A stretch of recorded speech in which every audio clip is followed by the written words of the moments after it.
jusqu'à ce que les terres et les cieux périront. Mes paroles ne seront jamais supprimées, même pas un seul iota ou une seule lettre. Et sa parole dit, ne pêche plus. Cette parole est très claire.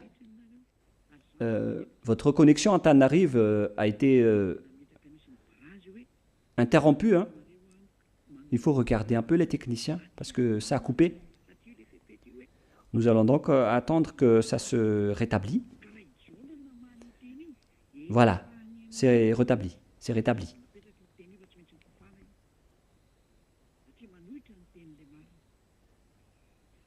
Allons-y.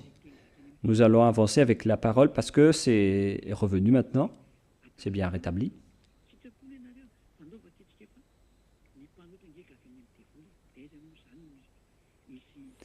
Là, nous avons une grande latence, mais on peut toujours avancer malgré ça, malgré cela.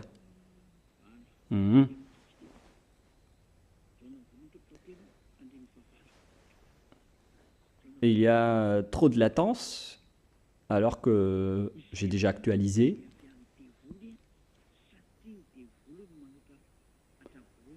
Bon, je vais réactualiser de mon côté. Parce que tout à l'heure, ça a marché. Là, ça ne marche pas encore. Attendez d'abord. Où est le problème? Patientez un tout petit peu car en même temps, je supervise les diffusions internationales. Et il ne faut pas que ça coupe. Parce que ce n'est pas seulement Madagascar qui suit cette émission. C'est suivi et diffusé à l'international, car on a déjà mis en place les traductions, et donc il faut que tout le monde suive. Donc maintenant nous allons lire la parole du Fils du Très-Haut qui dit « Ne pêche plus de peur qu'il ne t'arrive quelque chose de pire ». Et comment osez-vous dire que Jean a changé cette parole en disant « Vous pouvez commettre des péchés ». Si jamais Jean a fait cela, alors actuellement il serait déjà grillé en enfer, comme une criade, car il a osé changer la vraie parole. Mais jamais Jean vous a dit que vous pouvez commettre des péchés. Vous n'êtes que des menteurs. C'est pourquoi vous venez du diable. Au contraire, Jean, il a mis un barrage en disant « Je vous écris ces choses, mes petits-enfants, pour que vous ne péchiez point. » Car la parole dit « Ne pêche plus » de peur qu'il ne t'arrive quelque chose de pire. Et si jamais Jean a changé cette parole, actuellement il serait déjà en enfer. Cette parole ne peut pas être supprimée ni changée. C'est vous qui contrez la vérité et vous faites du n'importe quoi. Vous voulez être avec le diable, c'est votre choix. Les pécheurs viennent du diable. Et comment est-ce possible que le Fils du Très-Haut va défendre les diables? 1 Jean, chapitre 3, verset 8. 1 Jean, chapitre 3, verset 8. Celui qui pêche est du diable, car le diable pêche dès le commencement. Et le Fils de Dieu apparut afin de détruire les œuvres du diable. Et le fait de rendre les gens pécheurs, c'est une œuvre du diable. Tous ceux qui incitent les gens à pécher commettent les œuvres du diable. Et le Fils de Dieu apparut afin de détruire les œuvres du diable, c'est-à-dire tous les pécheurs. La question se pose, est-ce qu'il va défendre les choses qu'il va détruire? Et déjà, il a dit, les pécheurs viennent du diable. Et comment est-ce possible qu'il va devenir un avocat du diable? On vous donne cette parole. Est-ce que le Fils du Très-Haut peut être l'avocat du diable? La question se pose pour vous. À partir de quel moment ce Fils de Dieu est devenu un avocat du diable? Pour vous qui êtes des pécheurs. Comment est-ce possible que ce Fils de Dieu soit l'avocat du diable? Car les pécheurs viennent du diable. Alors, ce sujet concerne également le diable. Et donc, tous les pécheurs qui sont envoyés des diables ont aussi obtenu un avocat. Alors, c'est-à-dire que les diables également ont eu un sauveur et un avocat. C'est-à-dire que les diables peuvent aller au ciel des cieux et être sauvés. Et qui vous dites que ce fils du Très-Haut vient du diable? Pourquoi vous dites que ce fils du Très-Haut est devenu l'avocat du diable? On a tous vu en direct à l'écran en disant que les pécheurs viennent du diable. Les diables qui ont déjà commis des péchés depuis le commencement, c'est-à-dire que les pécheurs viennent du diable. Et est-ce que les pécheurs, est-ce que le Fils du Très-Haut peut donc sauver les pécheurs et les diables? Non, ce n'est pas du tout le cas. Il n'y a aucun sauveur pour les pécheurs, ni pour les diables. C'est un mensonge si vous dites cela.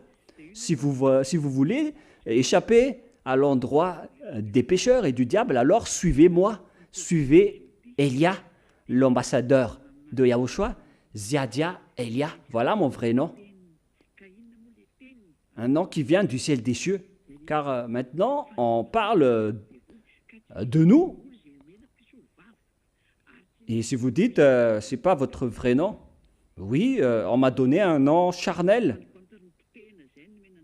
depuis ma naissance, mais ce n'est pas mon vrai nom. Le vrai nom de celui qui vous parle en ce moment, c'est Ziadia Elia. Ce nom ne vient pas d'ici sur terre, mais ça vient du ciel des cieux. C'est pourquoi cet enseignement qui est là pour vous sauver. La question qu'on vous pose, à vous les religieux, ainsi que vous qui critiquez cet enseignement, en disant que c'est mauvais, alors répondez maintenant.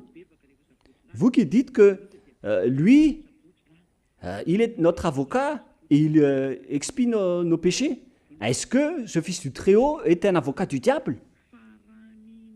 Non. Ce qu'on voit ici, c'est qu'il détruit les diables. Et tous ceux qui sont avec ce Fils du Très-Haut ont été ordonnés de contrer les diables pour qu'ils fuient, pour qu'ils vous fuient. Comment est-ce possible de sauver une chose qu'on va détruire? Mais qu'est-ce que vous êtes en train de faire? Vous connaissez tous cette parole. Comment est-ce possible de sauver les choses qu'on va détruire? Vous n'êtes que des petits humains, vous comprenez cela? Alors que là, on parle du Fils du Très-Haut, le Fils du Dieu d'Abraham, il s'appelle Yahushua. C'est pourquoi Jésus est un imposteur. C'est Yahushua qui est l'original. Mais les diables ont enlevé ce nom pour vous rendre pécheurs. Et ils vous ont déraillé en enlevant ce nom. Et voilà, vous êtes tous pécheurs. Vous voyez maintenant l'erreur que vous avez faite. C'est dangereux. Vous avez changé le nom de Yahushua en Jésus. Et vous êtes tous pécheurs après. Mais le propriétaire de l'enseignement est arrivé, le propriétaire de ce monde. Alors on doit restaurer sa vérité ainsi que sa parole. Et qu'est-ce qu'il a dit comme parole? Ne pêche plus. Voilà. Les pécheurs viennent du diable. Alors, on ne donne pas un avocat au diable. Et on ne sauve pas les pécheurs qui viennent du diable. Au contraire, on va détruire les pécheurs. On va les anéantir. Et voilà encore une autre parole de Dieu d'Abraham pour les pécheurs. C'est dans Hébreux 10. Et après, vous pouvez tous poser vos questions. Hébreux 10, 26, 27. Hébreux 10, 26, 27. Voilà donc la place des pécheurs comme vous. Vous qui commettez des péchés durant la semaine et se repentissent depuis vendredi, samedi et dimanche. Voilà la parole pour vous. Car si nous péchons volontairement, après avoir reçu la connaissance de la vérité, il ne reste plus de sacrifice pour les péchés, mais une attente terrible du jugement et l'ardeur d'un feu, mais une attente terrible du jugement et l'ardeur d'un feu qui dévorera les rebelles. C'est vraiment pire. Alors qu'on vous a toujours incité de commettre des péchés en disant que vous avez un avocat au cas où. Mais soyez conscients les humains, vous êtes facilement dupés. Mais puisque vous n'êtes pas ôté des péchés, alors cette parole peut vous impacter. Vous ne voulez pas écouter la vérité. Mais moi je vous dis, préparez-vous les pécheurs, car ça va être une attente terrible du jugement pour vous. C'est ça ce qui vous attend. Et ainsi que l'ardeur d'un feu qui dévorera les rebelles. Vous allez être frappés par l'ardeur d'un feu. Préparez-vous à être jetés au final dans les temps de feu et de soufre. Où est alors votre direction, vous qui demandez à rester pécheurs? Dans 1 Corinthiens, chapitre 6, où vont les pécheurs? 1 Corinthiens, chapitre 6, où vont les pécheurs? Est-ce qu'ils iront au ciel des cieux? La réponse c'est non. Dans 1 Jean chapitre 2, il y a déjà le barrage qui dit « Je vous écris pour que vous ne péchiez point ». Cette parole concerne les personnes qui ne pêchent plus. Voilà, nous allons lire. « Ne savez-vous pas que les personnes injustes n'hériteront jamais le royaume de Dieu? Ne vous y trompez pas. Ne vous y trompez pas. Car maintenant, on vous trompe actuellement en disant, vous pouvez commettre des péchés, vous avez un avocat. C'est parce que les prêtres et les pasteurs ne sont pas ôtés de leurs péchés et ils vous enseignent cela. Même eux, ils ne sont pas ôtés de leurs péchés, c'est pourquoi ils enseignent cela pour vous. Ce sont eux-mêmes qui ne sont pas affranchis, mais vous ne serez jamais affranchis si vous ne rapprochez pas de Élia. Voilà la raison. Le dernier baptême aura lieu le 8 mars. Le dernier miséricorde pour vous qui êtes arrogants. Moi, je vous conseille tout de même. Ce sont ces paroles que j'ai données qui vont vous juger après votre mort.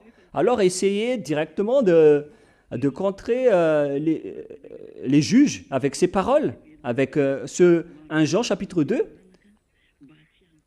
À ce moment-là, Jean va vous dire directement, moi je vous ai dit, je vous écris ces choses pour que vous ne péchiez plus. C'est pourquoi je vous dis que cette parole concerne les personnes qui ne pêchent plus et non pas les personnes qui sont tout le temps pécheurs avec Jésus ou Allah, qui ne sont pas ôtés de leur péché. Cette parole concerne les personnes qui ne pêchent plus. Alors soyez conscients et ne soyez pas trompés, car les pécheurs n'ont pas de place au ciel des cieux. Voilà ce qui est dit ici. Les personnes injustes, c'est-à-dire les pécheurs, n'hériteront jamais le royaume de Dieu. Et après, ils expliquent en donnant les exemples, les incrédules, les adultères, les voleurs, les sodomites, les voleurs, les alcooliques, ceux qui font du mal. Ils n'iront jamais au ciel des cieux. Et nous allons encore continuer la parole dans Apocalypse 21, verset 8. Où vont les malfaiteurs? Apocalypse 21, 8. Voilà. Mais les lâches et les incrédules, Apocalypse 21, 8. Mais les lâches, les incrédules, les abominables, les meurtriers, les impudiques, les enchanteurs, les idolâtres et tous les menteurs, y compris donc les prêtres et les pasteurs, ce sont tous des menteurs qui ont inventé des mensonges, juste comme ça, en disant, vous pouvez commettre des péchés car vous avez déjà un avocat. Vous injurez vraiment les apôtres et vous les jetez en enfer. C'est pourquoi c'est pas du tout correct ce que vous faites. Comment vous osez inculper les apôtres en disant que vous pouvez commettre les péchés? Même l'apôtre Jean a toujours dit je vous le précise toujours, et je vous le répète toujours, il a dit, je vous écris, mes enfants, pour que vous ne péchiez point. C'est clair alors que la parole s'adresse à des personnes qui ne pêchent plus. Voilà les sujets concernés. Il n'a jamais dit, je vous écris les enfants pour que vous ne péchiez plus, car vous avez déjà un avocat. Oh les enfants, oh les gens, écoutez-moi. Vous êtes en train de rendre en colère le Créateur. Hein? Donc, vous aurez votre part dans les temps de feu ardent de soufre. Voilà donc la finalité des malfaiteurs. Les malfaiteurs auront leur part dans les temps de feu et de soufre, c'est-à-dire les malfaiteurs, les incroyants qui ne veulent pas suivre la vérité. Vous ne voulez pas suivre cette vérité car on vous dit déjà de ne pécher plus et vous dites toujours, mais pourquoi Jean a dit autre chose? Est-ce que vous pensez que c'est seulement Jean qui a dit autrement? Alors que le Dieu Père a dit qu'il ne faut plus jamais pécher. Et le Dieu Fils aussi a dit pareil. À qui on doit écouter? Qui doit-on écouter? Le Fils du Très-Haut ainsi que le Dieu d'Abraham ou bien Jean? Qui est le propriétaire du Saint-Esprit? Ce sont le Père Yahva et Yahushua. Même Jean n'aurait pas eu le Saint-Esprit sans ces grands dieux. Et si on va supposer alors que Jean a dit que vous pouvez commettre des péchés, mais vous êtes fous. Bah, si vous voulez écouter, quand même, il faut écouter la parole de Dieu et non pas la parole d'un humain. Il faut avoir peur de Dieu et non pas d'un humain. Et le Dieu, il a dit, ne pêche plus. Et pourquoi vous allez suivre la parole d'un simple disciple qui contre la vérité? Vaut mieux donner un coup de pied directement à sa parole. Parce qu'il est un simple disciple. Mais cependant, Jean n'a jamais dit le contraire. Car il a bien précisé qu'il ne faut point pécher. Et c'est précisé aussi dans Apocalypse 21-27, où est le verset 27. Il n'entrera chez elle rien de souillé, ni personne qui se livre à l'abomination et au mensonge. Il n'y entrera que ceux qui sont écrits dans le livre de la vie de l'agneau. Mais les prêtres et les pasteurs sont des menteurs parce qu'ils vous ont enseigné le contraire. C'est vraiment atroce. Ce sont des grands pécheurs qui n'ont pas du tout peur de Dieu. Le Dieu de la vérité, il dit, ne pêche plus. Le Dieu d'Abraham, le Père Yahva, il a dit, moi, j'ai des oreilles qui écoutent et des mains qui sauvent. Je n'écoute jamais les pécheurs. Et si on va supposer que le petit Jean a dit le contraire, et vous osez suivre et croire à la parole du petit Jean pour contrer la parole d'Abraham, mais est-ce que vous êtes conscient ou pas? Il faut être conscient, les humains. Nous allons répéter la parole de Jean pour dire que tout ce que vous dites n'est pas du tout vrai. Car l'Apocalypse 21-27 dit, il n'y entrera chez elle rien de souillé. Alors si vous voulez aller là-bas au ciel des cieux, suivez la parole de l'agneau. Ce sont seulement ceux qui sont écrits dans le livre de l'agneau qui pourront y entrer. C'est-à-dire les personnes qui ne pêchent plus. Et le Père Yahva a dit, je n'écoute pas les pécheurs. Et ce n'est pas vous les humains qui vont dire le contraire. Soyez conscients. Moi je vous dis, les religieux, vous allez voir votre histoire bientôt. Moi je vous le dis carrément.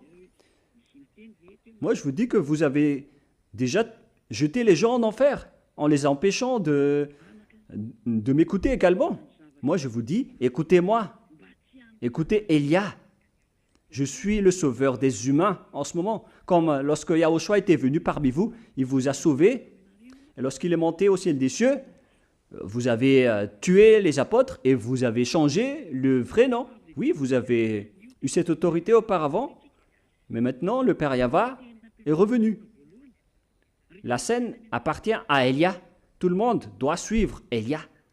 C'est pourquoi j'ai dit, si vous voulez aller au ciel des cieux, alors suivez-moi. Mais si vous ne voulez pas y aller, c'est votre choix. Alors continuez votre chemin, ne marchez pas juste en contresens, en sens contraire. Donc cette parole est claire pour dire que les pécheurs n'iront jamais au ciel des cieux. Même si jamais Jean a dit le contraire. Pourquoi vous allez suivre Jean, mais vous êtes fous? Parce que si on va supposer donc que Jean a bien dit ce que votre prêtre ou votre pasteur vous a dit, alors on vous pose la question, qu'est-ce qu'on doit suivre? La parole du Dieu d'Abraham et de son fils, ou bien la parole du petit Jean, un petit disciple? Car le Dieu d'Abraham, il a exigé et il a précisé qu'il n'écoute jamais les pécheurs. Et on ne doit pas le forcer, on ne peut pas le forcer. Et même son fils, il a exigé, après que si vous commettez encore des péchés, alors vous allez voir encore des choses pires qu'avant. Mais ce sont les diables qui ont marché en sens unique et en sens contraire jusqu'à la fin. Et ils disent le contraire. Moi, je vous dis, suivez la vérité. Suivez la parole du Dieu d'Abraham qui a dit « ne pêche plus ». Donc nous allons maintenant revenir à la parole de Jean. Vous pouvez réafficher à l'écran. Est-ce qu'on a dit ici que vous pouvez commettre des péchés? Allons-y. Mes petits enfants, je vous écris ces choses pour que vous ne péchiez point. Dès le commencement de la parole, il y a déjà un barrage. Je vous écris ces choses afin que vous ne péchiez point. Les paroles sont bien en accord. Et après, les diables sont venus en disant, cette parole confirme qu'on peut commettre des péchés. Il faut d'abord lire le 1 Jean, chapitre 2. Vous tous les imbéciles, vous ne faites que rendre en colère le Dieu d'Abraham. Et en même temps, vous jetez les gens en enfer. Sale sorcier, sale imposteur. Moi, je vous conseille, les humains, n'acceptez plus d'être trempés. Récemment, quand on a quitté Antananarive, il y avait un séisme là-bas. Il y avait des morts et des maisons qui se sont effondrées. Vous qui dites qu'il n'y aura jamais des volcans à Madagascar, mais qu'est-ce qui s'est passé récemment? Ça faisait 3 fois de suite. Moi, je ne vais pas entrer en détail, mais c'est pour vous dire que vous avez commencé à le sentir, hein, ainsi que le danger que le cyclone vient d'apporter, qui devient de plus en plus grave pour vous. Récemment et dernièrement, je vous ai demandé de renforcer votre maison, car ça va être pire qui va arriver. Mais soyez conscients, le sage voit le danger et fuit, mais le fou avance et frappe. Il se fait frapper. Il faut afficher donc le 1 Jean, chapitre 2. On continue la parole. Mes petits enfants, je vous écris ces choses afin que vous ne péchiez point. La première condition, donc, ici, c'est que je vous écris ces choses afin que vous ne péchiez point. Même Jean lui-même, il a exigé qu'il ne faut plus jamais pécher. Donc, dans ce monde des non-pécheurs, si jamais quelqu'un est tombé dans le péché involontaire, donc celui-là aura un avocat. C'est-à-dire que ce sont seulement les gens qui sont en Yahushua qui a cet avocat et non pas vous qui êtes à l'extérieur. Ça n'existe pas chez vous. Pour quelle raison? Parce que ces personnes ne pêchent plus. Ce sont les personnes concernées. C'est pourquoi il a dit, si quelqu'un commet un péché involontaire, alors il aura un avocat. Je vous ai déjà donné un exemple. Vous avez eu un rendez-vous avec quelqu'un à 11 heures, mais à cause des embouteillages et des obstacles sur la route, vous êtes arrivé à 11 heures au lieu d'arriver à 9 heures dans le rendez-vous. Et visiblement, toutes les personnes vont vous dire que vous êtes menteur, vous avez menti par rapport à la ponctualité. Mais c'est Yahushua qui connaît que c'était involontaire de votre part. Vous avez été attrapé par les embouteillages et vous étiez en retard. Et automatiquement, donc, Yahushua vous défend devant le Père Yahva en disant ce n'était pas volontaire de votre part, car il n'y a aucun mal en Yahushua. Et ce sont les personnes qui ne font plus aucun mal, qui ont Yahushua comme avocat. Mais ce ne sont pas vous qui sont des malfaiteurs qui auront des avocats. Au contraire, le Dieu d'Abraham n'écoute jamais les pécheurs. Ne soyez pas morts. Si seulement vous avez vu la détresse et les cris des esprits dans le jugement, vous aurez dû dire à Élia de vous sauver au lieu de me diffamer. Mais soyez conscients. Donc, que Yahushua vous bénisse. Alors, il faut toujours appeler tous les amis pour écouter les enseignements, pour ne pas être tué par les fausses doctrines des religieux, car tous les humains sont tués par leur enseignement et ils les jettent en enfer. C'est un salut. Je ne suis pas le propriétaire de cette chose. C'est le Dieu d'Abraham qui est le propriétaire. Mais vous voyez cette grand signe, l'ôtement du péché. Voilà le signe, car c'est seulement lui qui sait faire cela. Même moi, je ne sais pas faire cela, je ne suis qu'un envoyé.